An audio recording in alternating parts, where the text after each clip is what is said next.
President Obama is emailing his supporters, soliciting them to create YouTube videos to encourage Republicans to support his calls for higher taxes. As the saying goes, be careful what you ask for, because a conservative might come along and make the opposite argument about why taxing the rich won't work.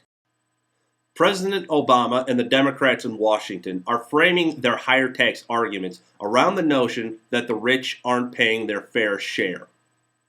The top 1% of income earners already pay 38% of all federal income taxes. The top 10% are paying 70% of all federal income taxes. So how much more do you Democrats want these rich people to pay? The entire thing?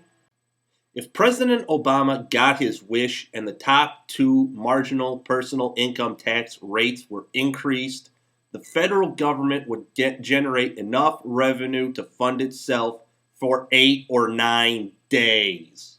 President Obama and the Democrats also like to talk about their calls for higher taxes as being about generating more government revenue. However, if one were to look at history, one would know that lower tax rates are how one generates more government revenue. According to Dr. Daniel Mitchell, in the 1920s, when the top marginal tax rate was lowered from 70 to 25%, government revenues grew 61%. In the 1960s, when President Kennedy lowered the top marginal tax rate from 91 to 70%, government revenues increased 62%. And when Ronald Reagan cut corporate, individual, and capital gains taxes, government revenues doubled. Liberal Democrats will like to claim that the Bush tax rates are the reason why we have some of the economic problems we do today.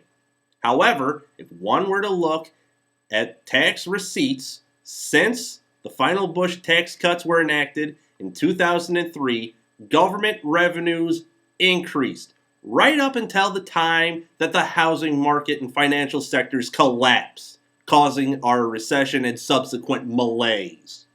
While President Obama and the Democrats are arguing for higher personal income taxes, they are conveniently forgetting to mention all of the Obamacare taxes that are coming online.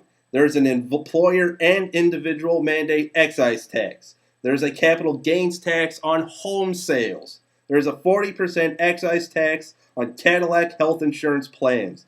There's an increase in the Medicare payroll tax, a medicine cabinet tax, an indoor tanning tax. There's a medical device excise tax. There is a tax for early withdrawals from health savings accounts, and a $50,000 per charitable hospital excise tax to go along with a tax on biofuels. As the Democrats are out calling for higher taxes on the nation's small business owners, they are conveniently forgetting this fact. From 2007 to 2009, according to IRS tax return data, there was a 39% decrease in the number of people who filed as millionaires. In that same time period, there was a 55% decrease in the number of people who filed their federal income taxes with incomes of over $10 million. If the government took 100% of everything everyone who makes more than $1 million a year earns, you would cut the federal budget deficit in half. You would still have a larger federal budget deficit than George Bush's worst budget deficit of $458 billion.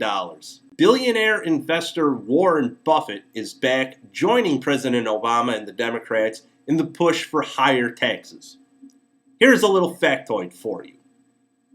If one were to implement the Buffett rule, it would take 514 years to pay off the 2011 budget deficit. We don't have deficits because people are taxed too little. We have deficits because big government spends too much. President Obama, instead of using Marxism to attack the nation's small business owners, job creators, and producers, why don't you take a novel approach to this physical cliff and stop spending? Why don't you give serious consideration to Jim DeMint, Mike Lee, and Rand Paul's 5-year balanced budget proposal? Why don't you think long and hard about the Chilean model to fix Social Security? Why don't you propose to the Congress reverting federal spending to pre-stimulus levels? Common sense told us that when you put a big tax on something, the people will produce less of it. So we cut the people's tax rates, and the people produced more than ever before. I'm Ulysses S. Arnn, and I'm a proud member of the Tea Party movement in Illinois.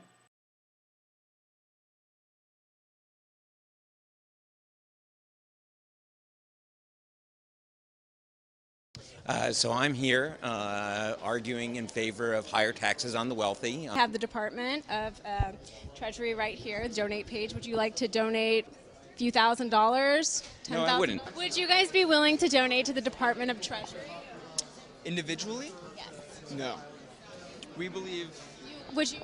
No, individually. I'm very philanthropically active. So you don't want to donate to the Department of Treasury?